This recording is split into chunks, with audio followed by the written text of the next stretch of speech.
مشران د کلب لیول دی خدای دې وکړي چې د کلي یو ټورنمنټ و چې ولې دا ټارګټ شول. تر ټولو مهمه خبره همدا ده چې موږ خو به ویډیوګانې جوړې کړو، موږ به لایفونه جوړ کړو، موږ به پوسټونه وکړو او افغان لوبغاړو نه به غوښتنه وکړو چې پاکستان سره هر ډول روابط چې د لوبغاړو سره لرئ هلته کوم لیګونه چې کېږي هغوی سره لرئ دا قطع کوي او اعلان وکړئ تر څو دا ولس زر نه خوشحاله شي. نو دغه پیغام له موږ نه ته ښه رسولی شي چې راشد ته زنګ ووهي، نبي ته زنګ ووهي، هر نوین ته زنګ ووهي، هر لوبغاړي ته زنګ ووهي. زه باور لرم چې ټول تا ته ځکه احترام کوي چې ته مشر لوبغاړی دغه سینیر پاتې شوی یې. نو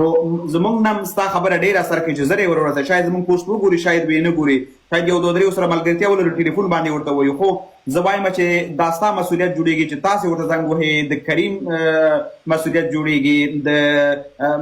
ملک عالم صاحب مسؤلیت جوړېږي، یا د نورو مشرانو لوبغاړو روزونکو مسؤلیت جوړېږي چې دغه ځوانو لوبغاړو سره اړیکه ونیسي چې هر ډول روابطه چې د پاکستان سره، د پاکستان کرکټ بورډ سره، د پاکستان لوبغاړو سره، د پاکستان لیګونو سره دوی لري قطع روابط ور باندې وکړي. په همدې باندې تاسو ولس نور هم ګټلی شي، ولس خاص هم ګټلی ده، همدغه ستاسو دی، ستاسو خوشحالي، تاسو ته خوشحالي ورکړې ده چې ټول عمر نسي هیلولی. خو دا یوه هیله هم تلته نه کېږي چې شاید له مونږه دا تاسې زر ور ورسوي چې ورته وایي پاکستان PSL سره سره بایکاټ اعلان کړي، یوازې نه چې نجیب اعلان کړي، یوازې نه چې راشد اعلان کړي، ټول لوبغاړي چې پکې اخیستل شوي یا پکې لوبېږي یا ورسره کنټراکټ لري بس دوی مو پوسټ وکړو پورې ودان ټولو پوسټونه کړي دي بایکاټ پوسټونه ټول وکړه زنده‌باد پوسټونه کړي د PSL په اړه نه دي ویلي څه. عابد صاحب یو مهمه خبره دا ده، یوازې دا نه چې لوبغاړي د PSL سره بایکاټ اعلان کړي. ګورئ د افغانستان کرکټ بورډ کې په لسهاو پاکستانیان کار کوي. لطفا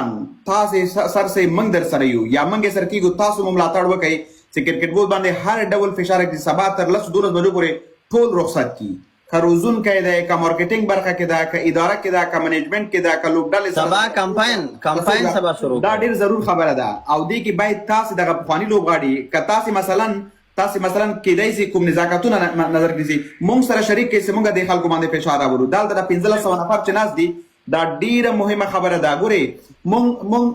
زمونږ د اصلي ګل عابد زه یو پاکستاني نیولی، زمونږ د کریم صادق زه یو پاکستاني نیولی، زمونږ د تاج ملک عالم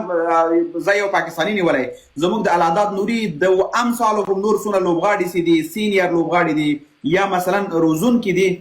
دوی چې په سختۍ بعد ورځې دوی وګاللې مګر نن یې ورځ را رسېدلې دا مزې پاکستانیان کوي. نو زما دغه 1500-1400 نفرو نه هم هیله همدا ده چې ټول د باندې پوسټونه وکړي، کرکټ بورډ باندې فشار راورسي. خدای دې وکړي چې یو صفاکار په کرکټ بورډ کې پاکستانی سبا تر 12 بجو پورې په کرکټ بورډ باندې کابل باندې رخصت کړي چې زه خپل وطن ته لاړ شم، بد دې یو خانه بمبار کې را باندې بل خوا ناس زما اداره کې زما پیسې خوري. بیا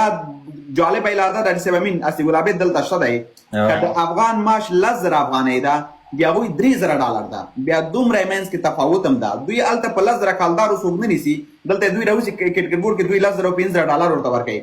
نو لطفا دغه 1400 نفرو نه مې هیله ده چې تاسې کولی شئ چې موږ سره یو ځای سئ او په کرکټ باندې فشار راولو چې هر پاکستانی له صفاکار نه نیولې تر روزونکي پورې، تر ډاکټره پورې، تر مساجره پورې، تر اداري کارکوونکي پورې، تر داخلي روزونکي ترې څوک مې په نوم چې پاکستان پورې تعلق ولري، پاکستان راوتل شوی کډی ورته بار کې برو بخیر په مخ هم خاصه ورته